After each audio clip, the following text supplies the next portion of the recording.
अदन लाल यमन मुश्क खुतन फूल है दुर्रे अदन। अस्सलामु अलैकुम वरहमतुल्लाहि वबरकातुहू। नाज़रीन किराम, आप देख रहे हैं दुर्रे अदन और मैं हूं आपका मेज़बान मोहम्मद अदनान फिदा सईदी।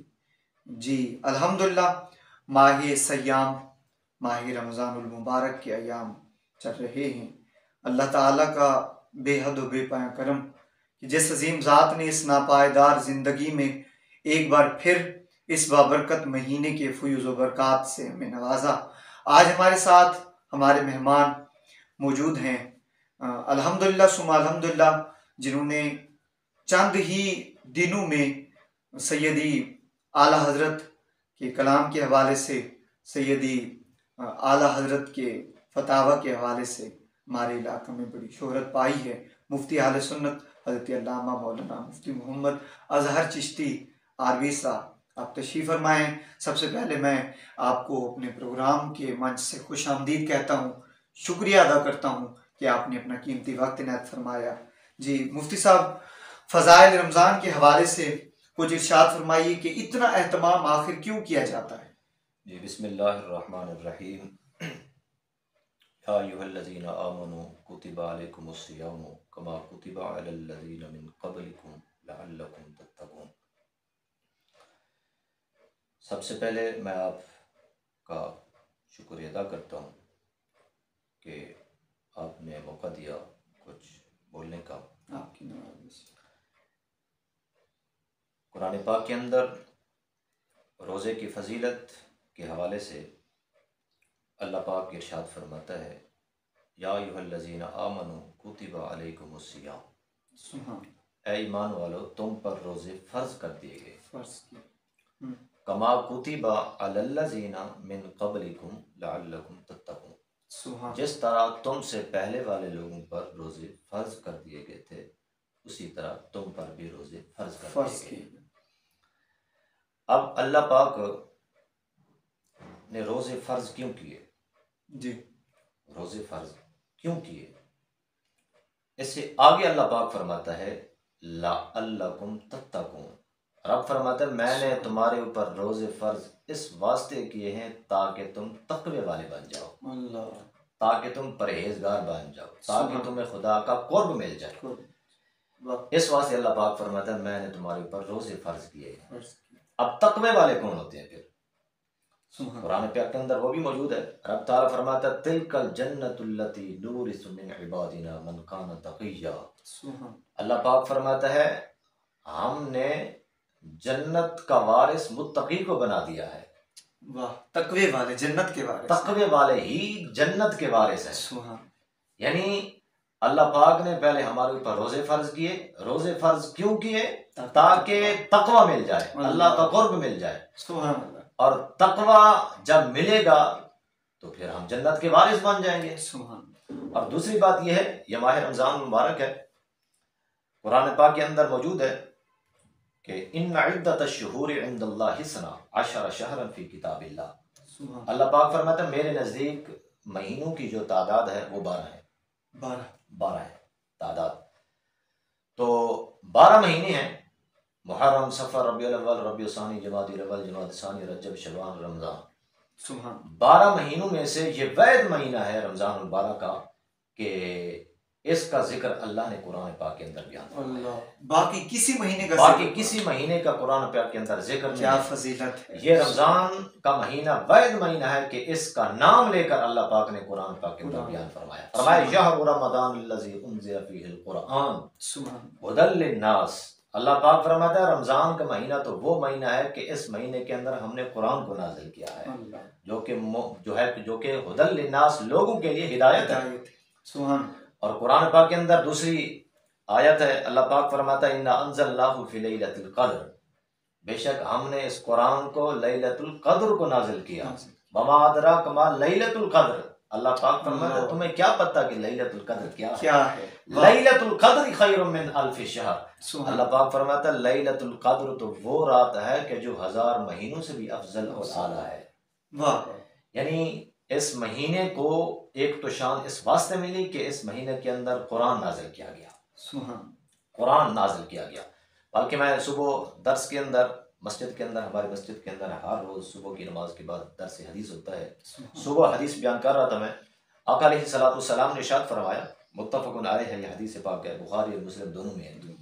हज़रत अबू हुरैरा रज़ियल्लाहु तआला अन्हु बयान करते हैं, आका अलैहिस्सलाम ने इरशाद फरमाया कि जिस बंदे ने ईमान और इखलास के साथ रोजा रखा, अल्लाह उसके पिछले सारे गुनाहों को माफ फरमा देता है। ईमान भी और इखलास भी शर्त है। और फरमाया जिसने ईमान और इखलास के साथ रमजान की रातों में इबादत की, यानी इससे मुराद उलमा ने लिखा है कि इससे मुराद नमाज तरावी है। नमाज तरावी माशरे के अंदर समझा जाता है कि नमाज तरावी शायद ये बस इसकी कोई अहमियत नहीं है, पढ़ने तो सवाब है, ना पढ़े तो गुनाह नहीं। हालांकि ऐसी बात नहीं है, ऐसी बातें सुनने को मिलती हैं। हाँ जी, लेकिन ऐसा नहीं है। नमाज तरावी ये सुन्नत मुअक्कदा है। सुन्नत मुअक्कदा का जो तारिक होता है वो तो गुनहगार होता है। जिस तरह आप नमाज पढ़ते हैं जोहर की और फजर की सुनते हैं पहली और जोहर की सुनते हैं, ये मुअक्कदा है। अगर छोड़ दे तो इंसान गुनहगार होता है, बार बार उसके ऊपर आदत बना लेता है, गुनहगार है। इसी तरह नमाज तरावी भी ये सुन्नत मुअक्कदा है और वाजिब के करीब है। इसको छोड़ना गुनाह कबीरा होता है। हालांकि बहुत सारे लोग छोड़ देते हैं। हमारी मसाजिद के अंदर आप देखें, माशरे के अंदर कितने लोग होते हैं तरावी के वक़्त नहीं होते, लोग होटलों पे बैठे रहते हैं, हाँ जी, हमाम में बैठे रहते हैं, लेकिन नमाज तरावी अदा करने नहीं आते। अलमिया है ये। तो ये सुन्नत मुअक्कदा है। नाज़रीन को ये भी मैं पैगाम दूंगा कि सुन्नत मुअक्कदा है, इसको ना छोड़ा जाए, इसके ऊपर पाबंदी की जाए। तरावी सुन्नत मुअक्कदा है। तो यह रमज़ान का महीना है, इस महीने की बड़ी शान है, इसका बड़ा मर्तबा है, इसका बड़ा मकाम है। आका अलैहिस्सलाम ने एक मरतबा सहाबा को इकट्ठा किया, फरमाया मेरे करीब आ जाओ।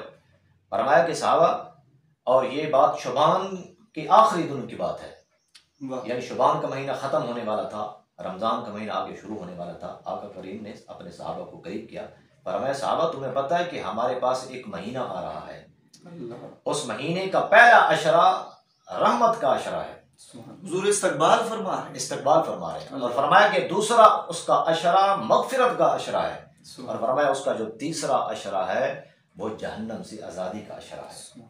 ये इतनी शान वाला ये माह रमज़ान और मुबारक है।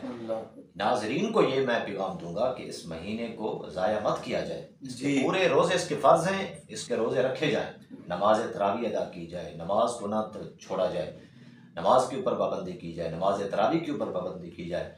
रोज़ा तो फ़र्ज़ है, इसको रखना है जी। किसी सूरत के अंदर भी रोज़ा छोड़ना, और मुआशरे के अंदर है ना लोग ऐसे हैं, कहते हैं जनाब हम अगर रोज़ा रखे तो हम रिज़्क नहीं कमा सकते, रोज़ी नहीं कमा सकते। ऐसे लोगों के लिए इजाज़त नहीं है रोज़ा छोड़ना। कुछ ऐसी सूरतें हैं कि जहाँ पे रोज़ा छोड़ने की इजाज़त है। मिसाल के तौर पर शरी मुसाफिर हो या शरी बीमार हो, जिसे डॉक्टर्स ने कह दिया, वो जिसने बड़े डॉक्टर ने, फासिक डॉक्टर भी ना, बल्कि ईमानदार डॉक्टर हो जो दीन को समझता हो, दीन को जानता हो, वो अगर डॉक्टर कह दे, बड़ा डॉक्टर, कि अगर आप रोज़ा रखेंगे आपकी बीमारी बढ़ सकती है या आपकी जान को खतरा है, उस सूरत के अंदर रोज़ा छोड़ने की इजाज़त है। लेकिन वो तब है कि उसकी बाद में कज़ा भी करनी है। अगर कज़ा ना कर सके, कज़ा इसका कफ़ारा अदा करना, ये सूरत है इस्लाम में। इसकी सूरत है, अगर उसको पता है, मालूम है, उसको उम्मीद है कि मैं बाद में ठीक हो जाऊंगा, ठीक हो गया, फिर उसके ऊपर जो है उसकी कज़ा ज़रूरी है जी। फिर रोज़े रखेगा, फिर रोज़ों की कज़ा है उसके ऊपर ज़रूरी है, ठीक हो गया। एक रोज़ा छोड़े, 2 रोज़े छोड़े। फिर इसकी दूसरी सूरत यह है कि अगर वो हमेशा बीमार ही रहता है, बीमारी नहीं जाती, हाँ बीमारी नहीं जाती, कमजोरी दिन ब दिन बढ़ती जा रही है जी, उस सूरत के अंदर ये है कि वो फिदिया देगा। फिदिया ये है कि हर रोजे के बदले जो है वो मिस्कीन को खाना खिलाएगा, फकीर को जी। इसके अलावा कुछ और, इसके अलावा 60 मिस्कीनों को वैसे खाना खिलाना होता है, इसका कफारा ये होता है 60 एक रोजे। हाँ जी, नहीं वो रोजा तोड़ने का है, 60 मिस्कीनों को खाना खिलाना एक रोजा तोड़ने का है। इसका कफारा यही है, या उसकी मिकदार रकम दे दे, ठीक है, खाना नहीं खिला सकता, या फकीर को वो खाना खिला दे, खाना खिला, रोजे का कफारा अदा हो जाए, लेकिन सवाब तो उतना नहीं मिलेगा। नहीं, सवाब नहीं मिलेगा, सवाब तो फिर सवाब। अच्छा, इस हवाले से चंद मसाइल हैं जी कि क्या रोजे की हालत में, जैसे कि अमूमन मशहूर है कि सर में तेल नहीं डाला जा सकता, आप सुरमा इस्तेमाल नहीं कर सकते, इत्र नहीं लगा सकते, इस हवाले से क्या शरीयत? जी बिल्कुल, ये माशरे के अंदर ये ख्याल किया जाता है और ये सोचा जाता है कि जनाब रोज़े की हालत में जो है तेल भी नहीं लगा सकते, सुरमा भी नहीं लगा सकते, और जो है वो इत्र वगैरह खुशबू वगैरह नहीं लगा सकते। हालांकि ये ख्याल गलत है, ऐसी बात नहीं है। रोज़े की हालत में आप तेल भी लगाएं, पालिश भी कर सकते हैं, आप सुरमा भी डाल सकते हैं, आप खुशबू भी लगा सकते हैं। रोजे को किसी किस्म का रोजे मकरूह होने का कोई खतरा कोई नहीं है, टूटने का नहीं होगा। ठीक हो गया। अच्छा, एक और सवाल के देखा जाता है कि बाल नहीं कटवाते, अक्सर लोग कहते हैं कि अगर जिस्म से कोई चीज काट ली जाए तो रोजा जाता रहता है, तो इस हवाले से क्या हुक्म है? जी, ये भी माशरे के अंदर बहुत ज़्यादा बात पाई जाती है कि जनाब रोज़े की हालत में जो है वो बाल नहीं कटवा सकते, हालांकि ऐसी बात नहीं है। रोज़े की हालत में इसी तरह जो है वो ये भी सोचा जाता है जनाब नाखून भी नहीं तराश सकते, ऐसी बात नहीं है। रोज़े की हालत में ये तमाम चीज़ें जो आपने बयान की हैं, तेल भी लगा सकते हैं, सुरमा भी लगा सकते हैं, इतर बाल भी कटवा सकते हैं, बाल भी कटवा सकते हैं, और नाखून भी तराशे जा सकते हैं। लेकिन जो बातें चलती रहती हैं, हर की जो अपनी अपनी बातें हैं। हाँ जी, बस कुछ बातें हैं। मेरे ख्याल में ये ऐसा है कि दीन से दूरी का सबब। हाँ, अगर ये दीन से करीब होते तो फिर ऐसे ऐसे तोहमात का शिकार ना होते। तो जैसा कि मेडिकल के मसाइल हैं, बीमारी तो हर घर का हिस्सा है। आज तो मेरे ख्याल में कोई ऐसा घर नहीं कि जहाँ पे कोई टेबलेट खाने वाला ना, इंजेक्शन लेने वाला ना हो। तो वहां पे रोजे की हालत में क्या कान में कोई ईयर ड्रॉप यूज किए जा सकते हैं, कान में दवाई डाली जा सकती है, जैसे आंखों में आई ड्रॉप्स यूज करते हैं? जी, इसकी इजाजत है? उलमा ने लिखा है कि आंख में दवाई डाली जा सकती है, इसकी इजाजत है। आंख में आई ड्रॉप यूज किया जा किया जा सकता है। ठीक। और जो जहाँ तक कान की बात है, कान के अंदर कुछ उलमा हैं, बाज़ उलमा हैं वो इस बात के कायल हैं कि कान में भी दवाई डाली जा सकती है, और बाज़ हैं वो कहते हैं कि जनाब कान में दवाई नहीं डाली जा सकती। कान में दवाई डालने की बाज़ के नज़दीक इजाज़त है, बाज़ के। ये तो फिर वो मुतनाज़ा मसला हो गया, तो इससे बचना बेहतर है, बचना बेहतर है। चलें, आँख में तो आई ड्रॉप यूज़ कर सकते हैं। जी, ये ठीक हो गया। एक और सवाल है कि बाज़ औक़ात तो इंसान रोज़े की हालत में होता है, तबीयत अचानक से ख़राब हो जाती है, इंजेक्शन लगाना पड़ता है, तो इंजेक्शन के बारे में क्या हुक्म है? क्या इंजेक्शन लगवा सकते हैं? रोज़ा फासिद हो जाएगा, मकरूह हो जाएगा, या रोज़ा बाकी रहेगा? जी, फतावा बरेली शरीफ के अंदर भी ये मसला मौजूद है कि रोज़ा की हालत में इंजेक्शन लगवाया जा सकता है। लगवा सकते हैं, चाहे वो गोश्त वाला हो, चाहे वो रग वाला हो, दोनों सूरतों के अंदर जो है वो इंजेक्शन लगवाया। IV और IM दोनों ही यूज किए जा सकते हैं। ठीक हो गया। अच्छा, तो एक बहुत अहम सवाल जो आजकल लोग पूछने से शर्माते हैं, हालांकि दीन में कुछ पूछना किसी किस्म की कोई शर्मिंदगी का बायस नहीं है। जी, सवाल किया जा सकता है दीन सीखने के लिए कि जब इंसान ऐसी हालत में हो कि गुस्ल वाजिब हो जाए, रात का वक्त हो, गुस्ल ना कर सकता हो और सहरी का वक्त हो जाए, तो क्या वो सहरी खा सकता है इस हालत में कि उस पर गुस्ल वाजिब हो? जी, ये भी अवाम में ख्याल किया जाता है कि अगर गुस्ल फ़र्ज है तो उस सूरत के अंदर रोज़ा नहीं रखा जा सकता, हालांकि ये गलत है। उसका तरीक़ाकार ये है, अगर गुस्ल फ़र्ज हो गया है और सहरी का वक़्त कम है, उसको ख़तरा है कि अगर मैं गुस्ल करता हूँ तो फिर सहरी का वक़्त जो है वो ख़त्म हो जाएगा। जी, तो फिर शरीयत कहती है कि पहले वो गुस्ल कर ले, पहले वो रोज़ा सहरी पहले कर ले, बाद में गुस्ल कर सकते, बाद में जो है वो गुस्ल कर ले। ठीक हो गया। यानी गुस्ल जब फ़र्ज हो उस सूरत के अंदर रोज़ा रखा जा सकता है। जी, बेहतर। यानी कि गुस्ल अगर फ़र्ज हो जाए, जी, अगर रोज़े की हालत में गुस्ल फ़र्ज हो जाए, तब हाँ, ये भी ख्याल किया जाता है कि जनाब अगर रोज़े की हालत में गुस्ल फ़र्ज हो गया, जिस तरह नौजवान होते हैं इहतिलाम हो गया जी, उस सूरत के अंदर अगर हो गया है गुस्ल फ़र्ज तो फिर रोज़ा नहीं टूटेगा। ख्याल ये किया जाता है कि जनाब रोज़ा टूट गया है, हालांकि रोज़ा नहीं टूटता गुस्ल जब फ़र्ज हो जाए।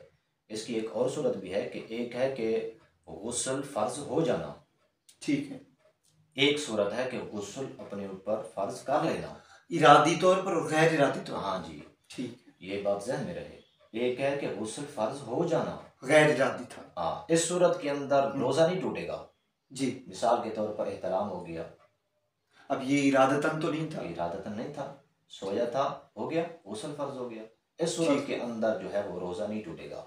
ठीक है, ये वो सूरत है कि खुद ब खुद हुआ गुस्ल, फ़र्ज हुआ खुद, लेकिन एक सूरत है कि गुस्ल अपने ऊपर खुद फ़र्ज कर लेना इरादतन। इरादतन। मिसाल के तौर पर जो है कोई आदमी है कि अपनी बीवी के पास चला गया, जी, ठीक है ना, सोबत के हवाले से चला गया या बोसा लिया, इंजाल हो गया, ठीक है ना जी, गुस्ल फ़र्ज हो गया, उस सूरत के अंदर जो है वो रोज़ा टूट जाएगा, रोजा टूट जाए। रोज़ा टूट जाएगा, गैर इरादी तौर पर रोजा नहीं टूटेगा, नहीं टूटेगा। ना ही फासिद ना मकरू, ये ख्यालात बिल्कुल खाम है। जी जी अगर इरादतन है तो फिर रोजा टूट गया, जी। फिर उसका वही कफारा, जी जी, या 2 महीने रोजे रखे, 2 महीने 60 रोजे रखे, 2 महीने लगातार रोज़ा रखेगा। लगातार। अगर दरमियान में कोई छोड़ देता है दरमियान में छोड़ जाता है फिर नए सिरे से शुरू करेगा। तो ये भी एहतियात करना चाहिए। हाँ जी, एक तो ये है कि 2 महीने के लगातार रोजे रखे जी, अगर वो नहीं कर सकता फिर 2 वक़्त का 60 मिस्किनों को खाना खिलाएगा। ठीक है, उलमा ने ये भी लिखा है कि बीवी के करीब रोज़ा की हालत में नहीं जाना चाहिए। जी, बिलखुसूस ये भी लिखा गया है, बिलखुसूस जो नौजवान है उनको नहीं जाना चाहिए। और दूसरी बात यह है कि अगर खदशा हो कि अगर मैं किसी को भी खदशा हो कि अगर मैं बीवी के करीब गया तो मेरा रोज़ा टूट जाएगा, उसको भी इजाज़त नहीं है कि बीवी के करीब जाए। एहतियात लाज़िम है। एक और सवाल और इसे वाइंड अप करते हैं। आपकी बड़ी करम नवाजी, आपने काफ़ी वक्त इनायत फरमाया कि भूल से कोई बंदा, जैसे अब वुज़ू करते हैं ना अक्सर नमाज के लिए, तो आदत होती है कि वुज़ू के बाद जो पानी बचा हुआ होता है वुज़ू का वो पी लेते हैं। मेरे ख्याल में सवाब का भी अमल है वुज़ू का बचा हुआ पानी पी लेना। तो अगर रोज़ा की हालत में थे और वो बात जहन से निकल गई कि मैं रोज़ा की हालत में हूँ, भूल चूक से पानी पी लिया, या कहीं कोई बैठा था किसी ने कोई चीज़ दे दी या कोई चीज़ रखी हुई थी उठा के खा ली, ये याद ना रहा कि रोज़ा से था मैं, तो क्या इससे रोज़ा फासिद हो जाएगा? जी, इसकी 3 सूरतें हैं।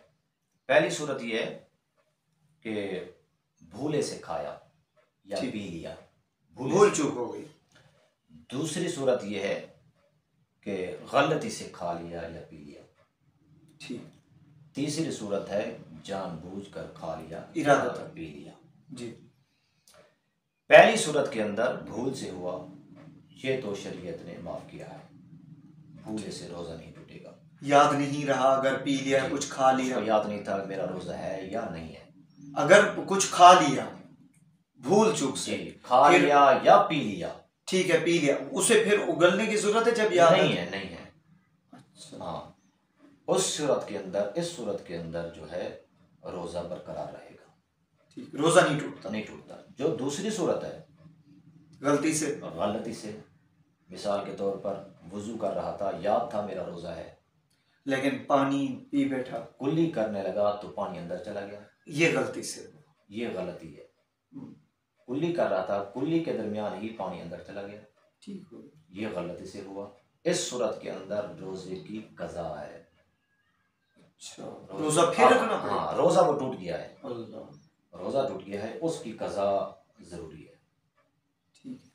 तीसरी सूरत है कि जानबूझकर किया, इरादतन किया जी, उस सूरत के अंदर रोज़ा टूट जाएगा, उसकी कज़ा भी ज़रूरी होगी और उसका कफ़ारा भी ज़रूरी होगा। यानी बाकी दिनों में, रमज़ान के दिनों के अलावा रोज़े की कज़ा भी उसके ऊपर फ़र्ज़ होगी और उसका कफ़ारा भी, यानी 60 मिस्किनों को 2 वक़्त का खाना भी खिलाना होगा। तो इस हवाले से रमज़ान के फ़ज़ाइल से भी आपने आगाह फरमाया, रमज़ान के मसाइल से भी आगाह फरमाया। एक आखिरी सवाल बार बार जहन में आ रहा है कि ये लोग जो आज़ान भी हो रही होती है, सुबह की फजर की अजान हो रही होती है और उस वक्त तक सहरी कर रहे होते हैं, इस हवाले से क्या कहती है शरीयत? ये ख्याल किया जाता है और कहा भी जाता है कि जनाब सहरी का वक्त, हाँ जी, सहरी का वक्त जो है वो अजान तक कहते हैं। हालांकि उलमा ने वाज़े तौर पर यह बयान फरमाया है और लिखा है कि रोज़ा का वक्त जो है वो उसका जो मुकर्ररा वक्त है उसी तक ही है, अजान तक नहीं है। अगर कोई समझता है कि अजान तक वक्त है रोज़े का, सहरी का, और वो खाते भी हैं पीते भी हैं, तो वो मत समझें कि उनका रोज़ा हो गया। उनका रोज़ा नहीं होता, हाँ, उनका रोज़ा नहीं होता। इस वास्ते इस चीज़ की नाज़रीन को ये मैं गुजारिश करूँगा, इस चीज़ की एहतियात की जाए। रोज़े का वक्त जो है वो जो ऐलान हो जाए उसका वक्त उसी तक ही है, ठीक हो, अजान तक रोज़े का सहरी का वक्त नहीं। तो कुछ ज़्यादा मेरे ख्याल में डिफरेंस भी नहीं है, फ़र्क भी 10-15 मिनट का फ़र्क आता है। हाँ जी, हाँ जी, इतना ही फ़र्क आता है, तो 10-15 मिनट पहले ही एहतमाम कर लेना चाहिए। जी नाजरीन, आप देख रहे थे दुर्रे अदन से मुफ्ती मोहम्मद अजहर चिश्ती साहब के ख़यालात को मुलाहिज़ा फरमा रहे थे और फ़ज़ाइल रमज़ान भी सुने, रोज़ा के मसाइल भी सुने। आपका कोई सवाल, आपका कोई भी मसला आप कमेंट्स में ज़रूर हमसे शेयर कर सकते हैं, पूछ सकते हैं। इंशाअल्लाह मुफ्ती साहब से गुजारिश करेंगे, जवाब देंगे। तो इंशाअल्लाह नाज़रीन हमारे चैनल को सब्सक्राइब कीजिए और देखते रहिए दुर्रे अदन, सिर्फ अदनान फिदा सईदी के चैनल पर। अस्सलामु अलैकुम।